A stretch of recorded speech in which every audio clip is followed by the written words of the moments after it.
participante de Cristo, se retivermos firmemente o princípio da nossa confiança até o fim. Nós só nos tornamos participantes de Cristo. Só temos parte com Ele, irmão, se retivermos firmemente o princípio da nossa confiança até o fim. Nós precisamos manter a confiança até o fim. Não adianta começar e depois pensar em parar. A nossa vitória, ela não está no meio. Ela vai estar lá no fim. Porque, como fala no Evangelho de Mateus, somente aquele que perseverar até o fim será salvo. Então tem um fim. Eu não sei qual que é o meu fim. Que dia vai ser o meu fim? Eu não sei quando vai ser o meu fim. Por isso que eu tenho que perseverar. Porque ele pode estar próximo, mas também ele pode estar longe. Eu não sei que dia que Jesus vai voltar. Ele não deixou nem o dia e nem a hora que ele iria voltar. Mas que o cristão tem que estar esperando a volta do Senhor, para que ele não seja pego de surpresa. Porque pode ocorrer de pessoas serem pegas de surpresa, mesmo estando dentro da igreja. Vai ser surpreendida com a volta de Jesus Cristo, quando Jesus retornar para buscar a sua igreja. Louvado seja o nome do Senhor. Nós que estamos sobre a face da terra, irmão, nós estamos sujeitos à morte todos os dias. O apóstolo Paulo diz que por amor a Cristo ele era entregue à morte todos os dias. Nós não sabemos o nosso dia. Nós não sabemos o dia final. Nós não sabemos a que hora Cristo venha nos buscar. Mas o que eu tenho que estar, o que você tem que estar esperando. A volta do Senhor, quando Ele virá nos buscar. Para que quando Ele vir nos buscar, individualmente ou coletivamente, nós estejamos preparados para poder entrar nesse descanso. Porque uma vez nós entramos lá, irmão, nós não sairemos de lá mais nunca. Não sairemos de lá mais nunca. Mas também, uma vez indo para o outro lugar, não sai de lá também mais nunca. É o destino final. É ali. Ou céu ou inferno. Não existe o meio termo. Embora muitos de nós fomos ensinados que tem um meio termo. Que tem um local onde pode haver esse meio termo de possa sair dali. Mas nós que conhecemos a palavra de Deus, que já ouvimos muita palavra de Deus, nós sabemos que não. Ou é céu ou é inferno. Não tem esse meio local para onde possa haver esse intermédio aí. Ou é um ou outro. Mas nós temos que permanecer, irmão, firmemente nos princípios da nossa confiança até o fim. Até o fim. Nunca desfalecer dessa confiança. Pedro, ele nos diz que alguns poderiam pensar que Jesus está tardando em voltar, Jesus não volta mais. E podem até mesmo debandar. Porque não acredita mais na volta de Cristo? Que Jesus não volta mais para buscar a sua igreja? Mas é engano. Porque Pedro, ele fala, no capítulo 3 de 2 Pedro, que ele não voltou ainda, é porque ele não quer que nenhum se perca. Ele está dando uma oportunidade. Porque não é da vontade do Senhor que se perca, que alguns fiquem pelo caminho. Mas é da vontade deles que todos cheguem ao conhecimento da verdade e sejam salvos. Essa é a vontade do Senhor. Aí muitas vezes você olha para o mundo e vê as coisas cada dia piorando. E tem muitos que dizem, Deus não está se importando. Olha como é que está o mundo. Olha como é que está a sociedade. Cada dia mais se corrompendo. Como que Jesus não vai voltar mais? Mas ele vai. E ele diz que, como foi nos tempos de Noé, as pessoas comiam, bebiam, faziam festa, casavam-se, davam-se em casamento. Como foi naqueles dias, assim também será na vinda do Filho do Homem. Num momento a qual muitos não esperam mais. Onde muitos não acreditam mais que ele vai voltar. E vão festejar. Vão fazer festa. Vão fazer banquetes. Porque ele não acredita na volta de Cristo. E isso está falando para a igreja. Porque o mundo já faz as festas dele mesmo. Mas já tem muitos pregando que não volta mais. Você pode fazer o que quiser da sua vida. Porque Jesus, ele não vai voltar mais. Mas esse é um engano do adversário. Essa é a cartada que Satanás ele lança dentro do coração do crente, para que ele vá esfriando, ele vá tirando esse desejo de ir para o céu, porque o mundo parece melhor. E começa a entrar a infidelidade. Começa a entrar o afastamento da presença de Deus. A pessoa se torna infiel. A traição. Infidelidade é traição. É quando a pessoa é infiel, é porque é uma pessoa que trai. É uma pessoa que tem um amor e trai aquele amor. Por quê? Porque achou algo que é mais atrativo do que aquele seu amor. Tem pessoas que aceitam o retorno, né, que aceita novamente.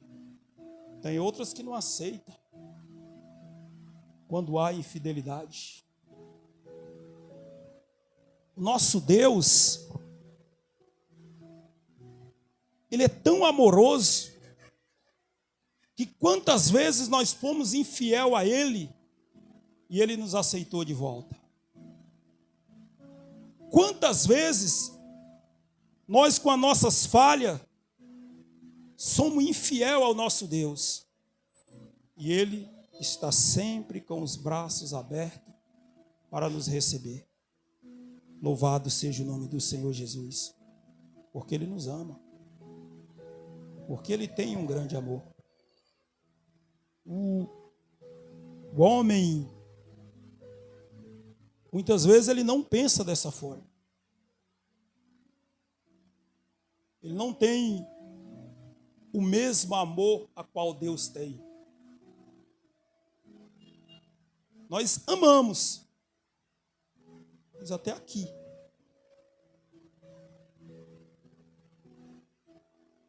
Não existe aquele amor incondicional como o amor de Deus no homem. Eu amo incondicionalmente, pode fazer o que quiser comigo. Não. Diferente. O homem chega um momento que ele chega. Deus, ele vai dando a oportunidade à pessoa enquanto ela tem vida. Enquanto ela tem vida, Deus vai dando a oportunidade da pessoa retornar para ele. E ela, quando retorna, ele está de braços abertos para recebê-lo, mesmo sendo infiel por muitas vezes. Mas a Bíblia também nos deixa um alerta, que a pessoa, por muitas vezes, ela ser repreendida, ela ser chamada a atenção, de repente ela será quebrantada sem que haja cura. Então nós temos que tomar cuidado na nossa vida espiritual por causa disso. Porque nós não sabemos a hora da volta de Cristo. Nós não sabemos a hora que nós vamos ser tirados daqui da terra. É por isso que nunca vem haver esse coração infiel sobre a nossa vida. E ele diz assim: enquanto se diz hoje, se ouvides a sua voz, não endureçais o vosso coração como na provação. Como se diz hoje, se ouvides a sua voz, não endureça o coração, como fizeram no dia da provação. Que dia de provação foi esse? Que eles endureceram o coração. A palavra de Deus, ela nos fala em Números 13, 14, que o Senhor, que Moisés envia 12 homens para espiar a terra, a qual Deus tinha prometido para eles. E aqueles homens voltaram com um relatório, trazendo um relatório para Moisés de como que era a terra. E na sua volta eles passaram ali pelos ramos de uva, de cacho de uva, e cortaram um cacho de uva, tiraram romãs, e era tão grande que 2 homens precisavam carregar aquele cacho de uva. Então a terra realmente era boa. Era uma terra que mana leite e mel, como Deus tinha prometido para eles. Mas aqueles homens, eles não confiaram em Deus totalmente. 10 daqueles homens ali, quando voltaram, começaram a desanimar o povo. A terra é boa. Mas também na terra, a terra ela é feroz, ela devora os seus moradores. Lá nessa terra, nós vimos os filhos dos Anaquis, homens gigantes, homens de estatura grande, que aos nossos olhos nós parecíamos gafanhoto, e aos olhos deles também. Acovardou o povo. E o povo começou a se levantar contra Moisés, contra Arão, porque se nos tiraram de lá. Vamos levantar um líder para nos voltar novamente para o Egito, porque nos tiraste de lá para nos matar, para fazer as nossas mulheres e nossos filhos sofrerem aqui nesse deserto. O povo desanimou. Josué tentou animar o povo novamente. Tem gigantes, tem sim gigantes na terra. A terra é certo que é. Mas eles foram desfavorecidos. Deus o desfavoreceu. E nós temos Deus do nosso lado. Por que nós vamos nos acovardar? E Deus prometeu no capítulo 14 que nenhum daqueles que saíram lá do Egito de 20 anos para cima, tirando Josué e Caleb, entraria na terra prometida. Eles não iam entrar no descanso que Deus tinha prometido para eles. Os filhos deles entraram, aqueles que eles disseram, tu tiraste de lá para matar nossos filhos aqui. Eles entraram, os filhos, mas eles mesmos não entraram. Dia da aprovação. Então, não endureça o coração quando ouvides a voz do Senhor. Não faça como eles, que tentaram a Deus. Endureceram os seus corações para não ouvir o que Deus tinha para falar com eles. E quando nós endurecemos o coração, quando Deus fala, não tem como nós sairmos vencedor. Quando você pega Eli, conversando com os seus filhos, ele fala, filhos, como homem, quando você entra em litígio com outro homem, tem quem possa intervir nesse conflito. Mas quando o homem entra em conflito contra Deus, quem vai intervir por ele? Quando o homem entra em guerra com Deus, ele não sai vencedor porque não tem quem vai intervir por ele. Quem vai intervir? Se nós endurecemos o coração para Deus, não tem. Por isso, quando a palavra de Deus ela fala para nós que a blasfema contra o Pai tem perdão, contra o Filho tem perdão, mas quanto ao Espírito Santo não tem perdão, é porque não tem outro depois do Espírito Santo. É Ele que convence o homem do pecado, da justiça e do juízo. Depois do Espírito Santo não vai ter outro para fazer esse convencimento. Então, se blasfemarmos, se endurecermos o coração, quem que vai aquebrantar depois do Espírito Santo o nosso coração? Não é um quarteto, é uma trindade. Não tem o quarto para fazer isso, são 3. Nós estamos vivendo aqui o tempo do Espírito Santo aqui confortando o nosso coração. Muitas vezes aquebrantando o nosso coração, nos ajudando. E muitas vezes Ele está falando, não endureça o seu coração.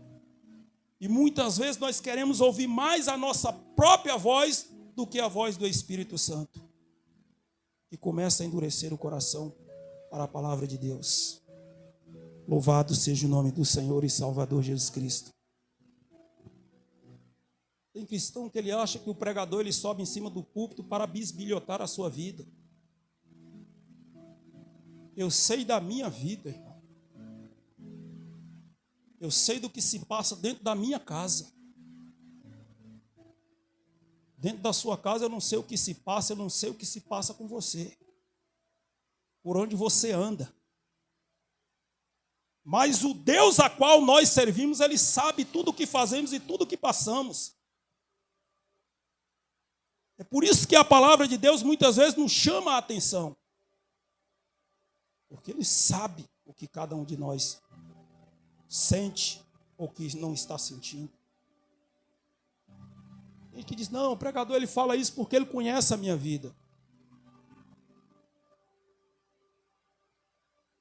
A gente se conhece, tem uma amizade de vista aqui, de bater papo aqui, mas cada um é que sabe do seu dia a dia. Cada um é que sabe como está a sua vida espiritual na presença de Deus. Como que você anda na presença de Deus, qual é a sua sinceridade do seu coração. Cada um é que tem que se examinar e dizer, como que eu estou na presença do meu Deus. E tratar de quando receber a resposta, se não for agradável, e fazer aquilo que Deus quer que seja feito. É cada um. Porque a salvação ela é individual. Eu não salvo minha esposa, eu não salvo meus filhos, não salvo minhas noras. A única coisa que eu posso é como sacerdote do meu lar, é estar direcionando. Mas se disser assim, eu não quero a direção, enquanto estava ali debaixo da minha ossada ali de levar, eu conseguia levar.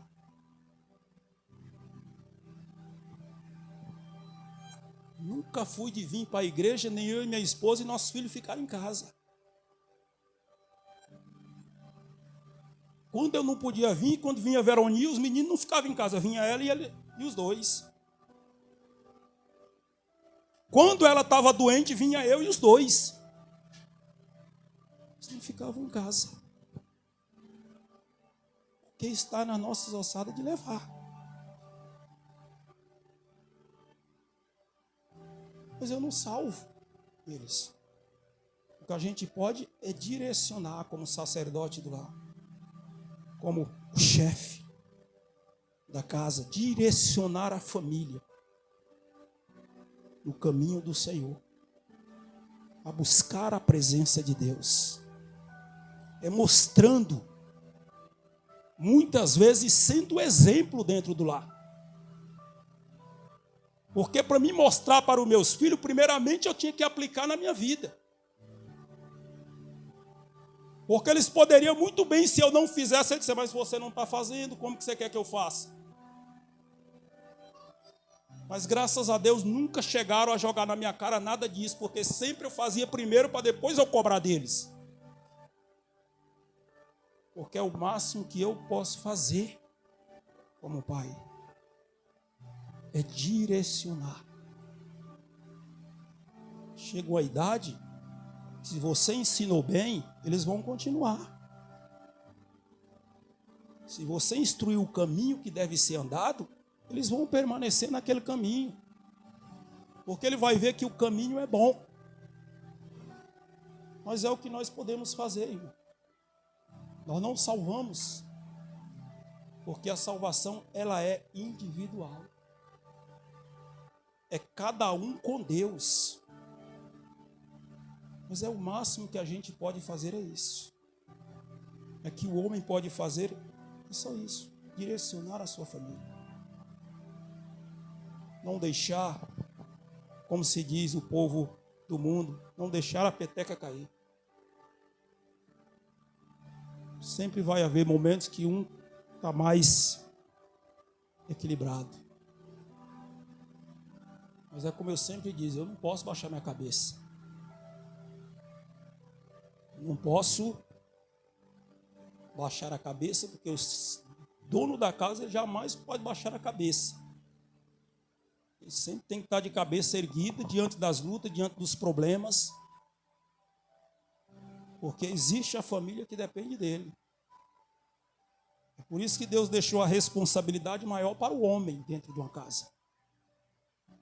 Ele ser o cabeça, o responsável. Porque Deus ele conhece a estrutura do homem. Ele sabe o quanto nós somos capazes de suportar. Conhece, irmão.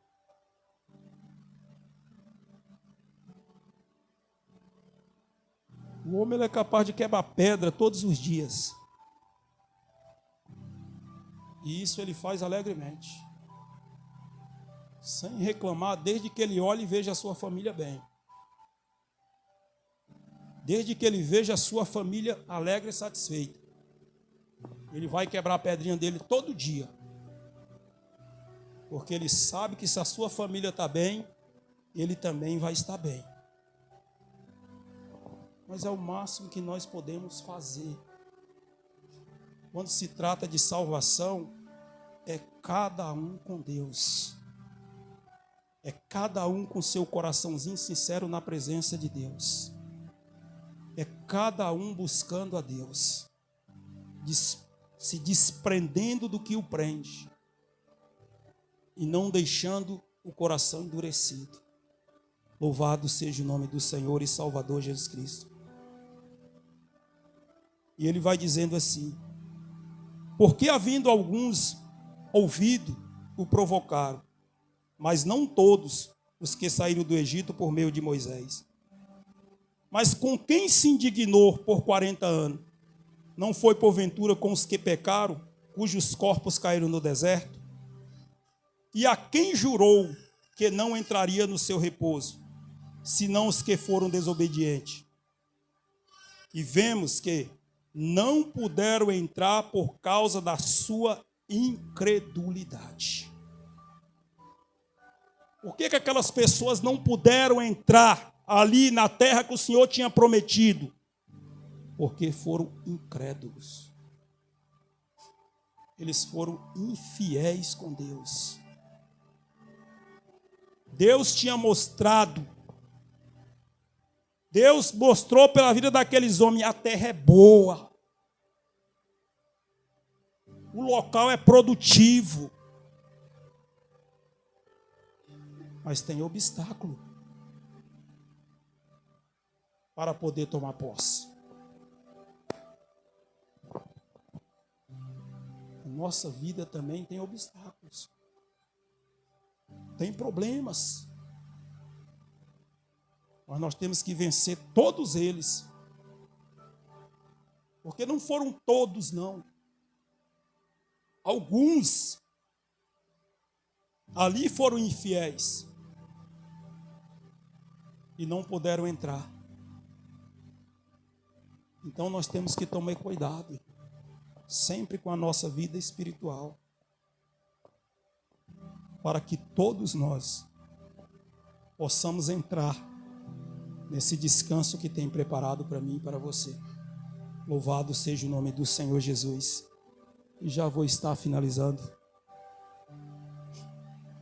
Nos 2 versículos do capítulo 4, que diz: porque a palavra de Deus, ela é viva, é eficaz, é mais penetrante do que qualquer espada de 2 gumes, e penetra até a divisão da alma e do espírito, e das juntas e da medula, e é apta para discernir os pensamentos e intenções do coração. A palavra de Deus, ela é viva. Ela tem a sua eficácia. Ela produz algo. Livro do profeta Isaías, a Bíblia diz que a palavra do Senhor não volta vazia. Antes ela produz o fruto para o qual foi enviada. Ela não volta vazia. A palavra de Deus, quando ela está sendo ministrada, ela tem um propósito sobre a nossa vida. Ela vai produzir algo. Porque não é palavra morta, ela é viva. Ela tem uma eficácia, ela produz algo. Não é uma palavra de um romance, de um homem qualquer, de um autor qualquer, que não produz nada, que não consegue produzir vida na pessoa, que não tem uma eficácia. Por quê? Porque ela não é apta, ela não penetra. É algo que fica ali superficial. Ela não tem aquela penetração na divisão da alma, do espírito, na junta, na medula. Porque ela não tem essa capacidade que a palavra de Deus tem. Porque é muito mais afiada do que qualquer espada que tenha 2 gumes, que corta tanto de um lado como do outro. Ela é mais afiada. Ela penetra mais fundo. É por isso que é capaz de produzir sobre a nossa vida. Que quando nós ouvimos a palavra de Deus sendo ministrada, ela produz algo sobre a nossa vida. Ela produz arrependimento. Ela produz alegria sobre a nossa vida. Ela produz uma paz interior no nosso coração. Por quê? Porque ela é viva. Tudo que é vivo produz algo. Tem uma produção.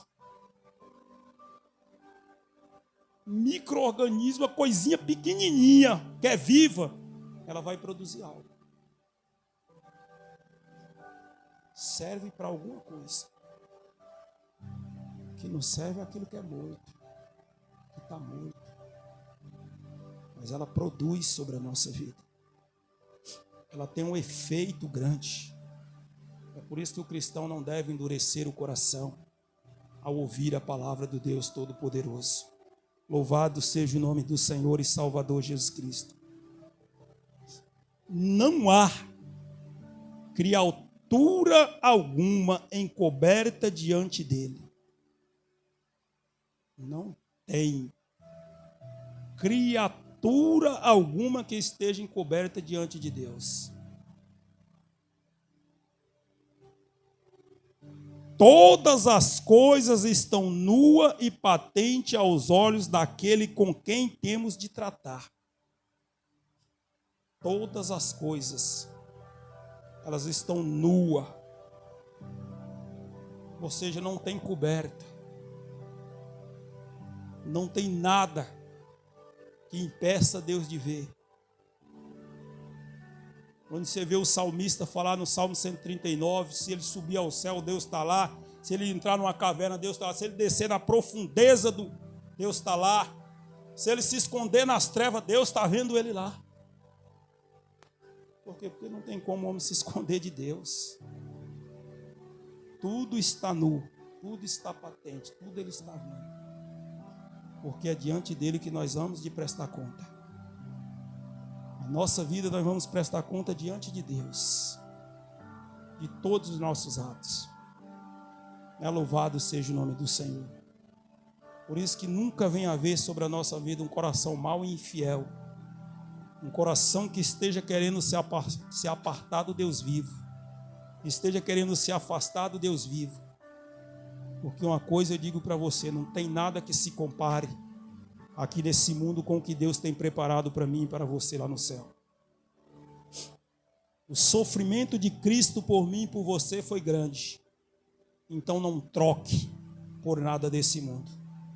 Não tenha nada nesse mundo mais precioso do que o Senhor Jesus Cristo sobre a sua vida. Não tenha nada. Porque tudo aqui no mundo é passageiro. O mundo passa, as concupiscências do mundo passam, mas a palavra de Deus, ela permanece para sempre. A nossa vidinha aqui também é passageira. É aquilo que eu falo. É 80, 90 anos, o que passar disso é canseira, é enfado. Não é muito não. Aquilo que eu falo, 80 anos é cerca de 25 mil dias só que você viveu, tá? Você acha que é muito? Joga 25 mil na sua mão hoje aqui e desce bem ali no mercado que você traz na sacola. É nada. Se comparado com a eternidade que nós vamos viver com Cristo Jesus. Louvado seja o nome do Senhor e Salvador Jesus Cristo. Então essa é a palavra de Deus para nós nessa noite. Que venhamos estar sempre com o coração aberto e disposto a ouvir a voz de nosso Deus Todo-Poderoso. Bendito seja o nome santo do Senhor e Salvador Jesus Cristo. A igreja fique de pé ou de joelho, vamos orar, buscar a presença do nosso Deus.